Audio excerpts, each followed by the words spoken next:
हम जो प्रतिदिन गौ माता की सुरक्षा करने में जुटे हैं, वैसे ही हमारे बीच में आज उपस्थित हैं पंच महाभूत, पंच महानुभाव। मैं इस गुरुकुल परिसर में पधारने के लिए मैं गुरुकुल परिवार की ओर से ताली बजा के हम स्वागत करते हैं।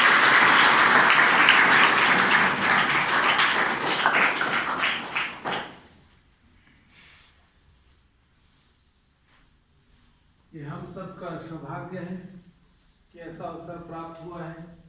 यह प्राचीन परंपरा पे संचालित है हमारा गुरुकुल।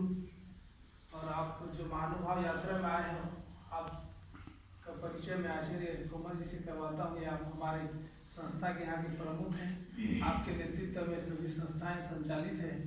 यहाँ पर गुरुकुल का संचालन आर्ष ज्योति गुरुकुल के नाम से है। साथ में महाविद्यालय है संस्कृत के माध्यम से, यज्ञशाला है, गौशाला है, वानप्रस्थ आश्रम जिसमें हम आज निवासरत हैं, और कृषि का कार्य है, आयुर्वेद का कार्य है, और ऋषि परंपरा का जो कार्य है उसका आचार्य जी के नेतृत्व में पूर्ण रूप से निर्वहन हो रहा है।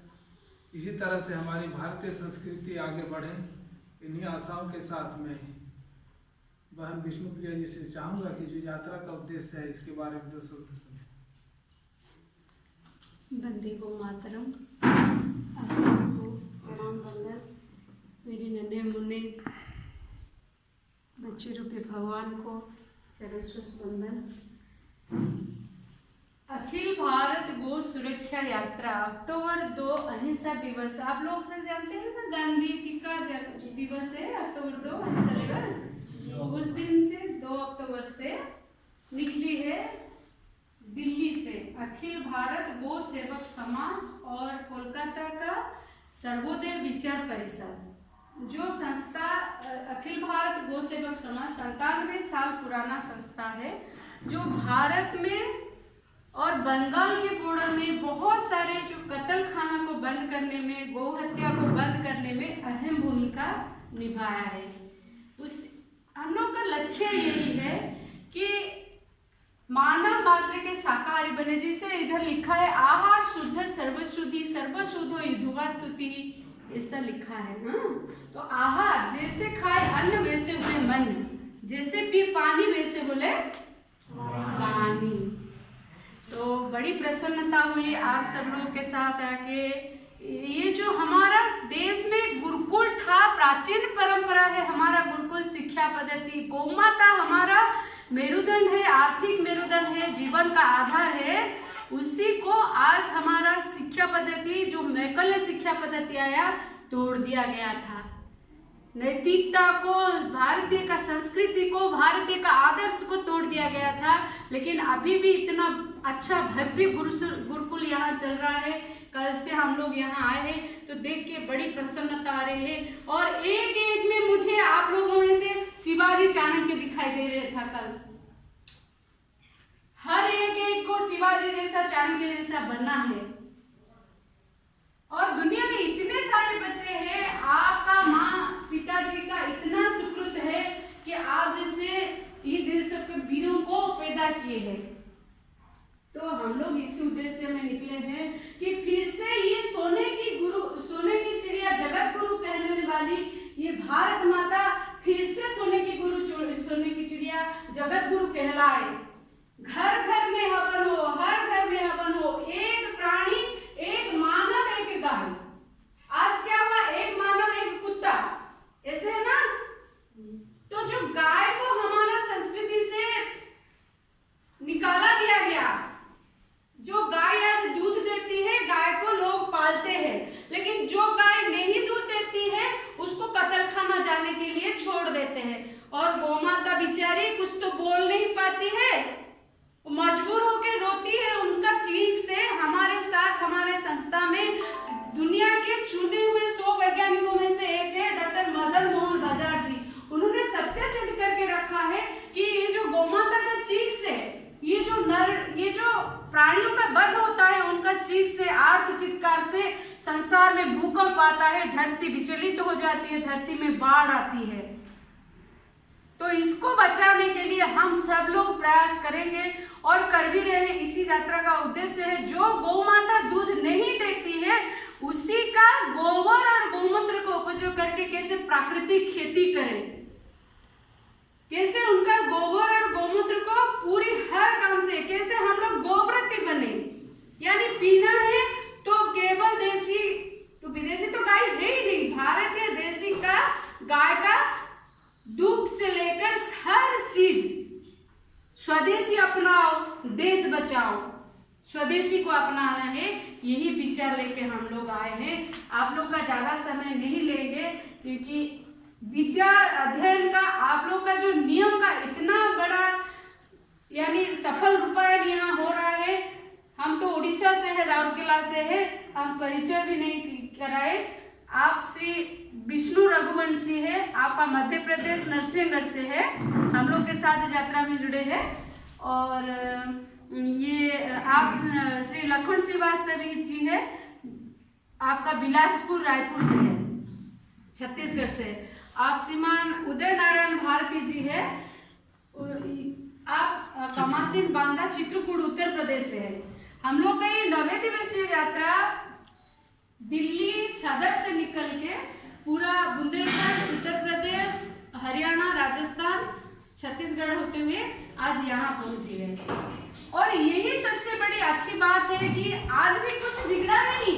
हम लोग सब एक एक संकल्प करेंगे, अगर गुरुकुल को बचाना है, अगर गाय को बचाना है, अगर मानवता को बचाना है, इस धरती माता को बचाना है, तो सबको संकल्प लेना है। एक किस्सा नहीं का गाय को बचाना, गांव को बचाना है। आज जो गांव शहराभिमुखी हो गया है, गांव में भी कुछ चीज अरे रहा ही नहीं, गांव में सबसे ज्यादा शहरी सभ्यता फैल गई है, तो उस गांव को बचाना है। और कहीं गाय बच सकती है तो हम लोग के पास है, गुरुकुल में ही बच सकती है, हाँ ना। तो हम लोग ऐसे गोबर से जो जो बनाते हैं, धूपबत्ती बनाते हैं, गोमूत्र से बहुत सारे दवाइयाँ बनाते हैं जो 100 तरह का बीमारी ठीक होती है। तो फिर अगर कभी मौका मिले तो आप लोग की कृपा हो तो फिर आएंगे, फिर बताएंगे कि कैसे बनाते हैं, क्या बनाते हैं। बस एक छोटा सा गाना गाएंगे सब कोई मिलके, गाएंगे जी। हम गाएंगे फिर आप गाएंगे, शायद आप लोग जानते हैं वो गाना।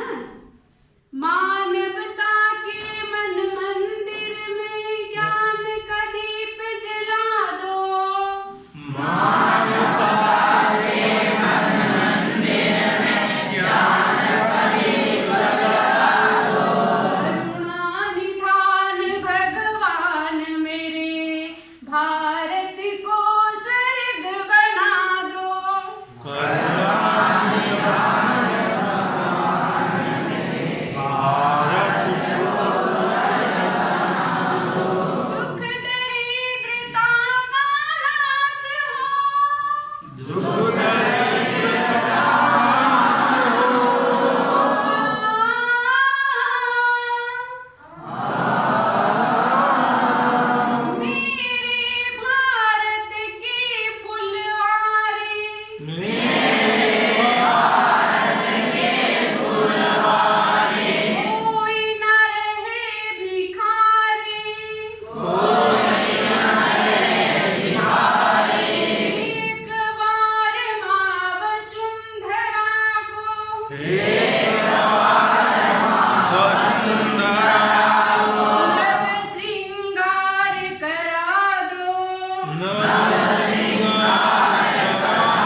आप सब लोग को जय प्रणाम है।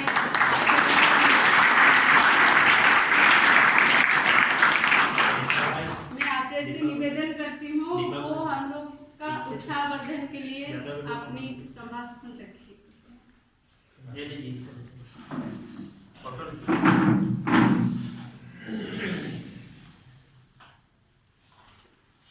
आज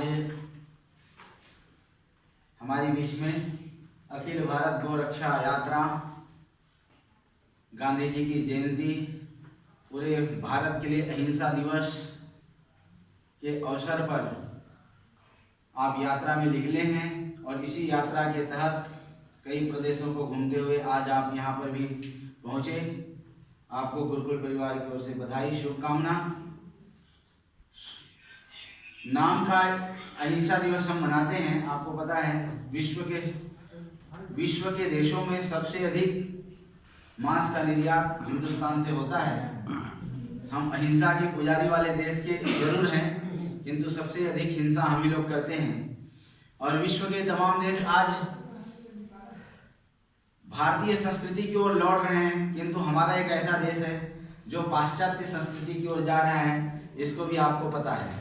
किंतु गुरुकुल एक विशाल रूप में तो नहीं, किंतु एक टिमटिमाता हुआ दीपक की तरह अवश्य प्रकाश देगा, इसी उम्मीद को लेकर के आर्य समाज स्वामी दयानंद का सिद्धांत, स्वामी श्रद्धानंद का सिद्धांत, स्वामी श्रद्धानंद की तपस्या, स्वामी दयानंद की तपस्या प्रयत्नशील है और काम कर रही है। आप लोगों का पत्रक में रात को 12 बजे ही आया, तभी पहले पढ़ा। वहाँ पर मुकेश जी हमारे आचार्य जी बैठ मेरे कमरे में ही सो रहे थे, तो पत्रक सामने में पढ़ा हुआ था। मेरा इतना क्या विशेष पत्रक है बोल करके मैं पहले पढ़ा। तो आप लोग उसमें गो करुणा निधि का जिक्र किए हैं जरूर। स्वामी दयानंद सरस्वती अंग्रेज अफसरों के पास उस समय जो महारानी आई थी, उनके पास बैठ करके गो रक्षा के लिए बहुत बड़ा संघर्ष किया, किंतु कोई परिणाम नहीं निकला। उसके बाद भी संसद में भी ये बात उठा, जिसको भी आप जिक्र किए, फिर भी कोई परिणाम नहीं निकला।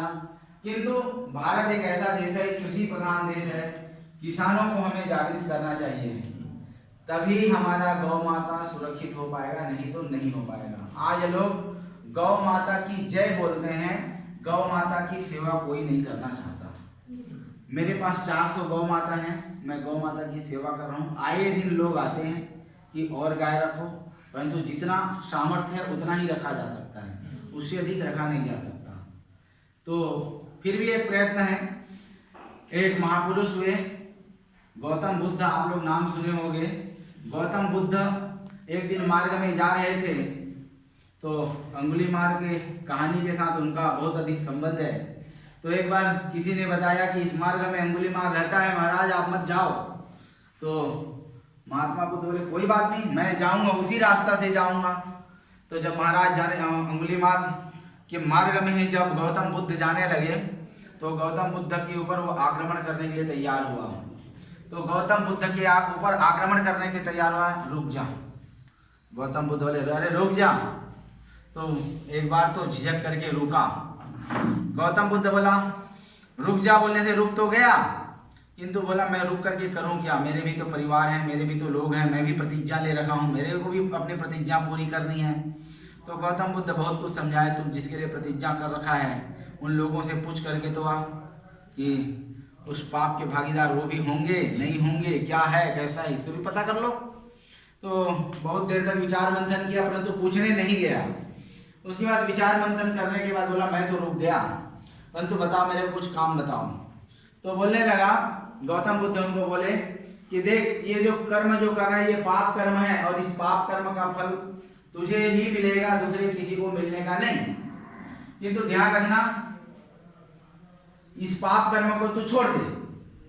तो बोला ठीक है महाराज आपकी कृपा। गौतम बुद्ध को प्रणाम करके उसको गुरु बना लिया, छोड़ दिया पाप कर्म। किंतु ऐसा छोड़ा कि कोई भी आदमी आए तो उसको मारने लगे, कोई भी आदमी आए तो मारने लगे, बेचारा लहूलुहान हो गया, होगा ना लहूलुहान। तो बाद में गौतम बुद्ध वापस जब आए तब देखिए लहूलुहान है। तो पहले लोग बहुत डरते थे और अंतिम में ऐसा हुआ कि उसको लोग कोई डरे नहीं, कोई भी आके पत्थर मार दे। तो बोले कि अरे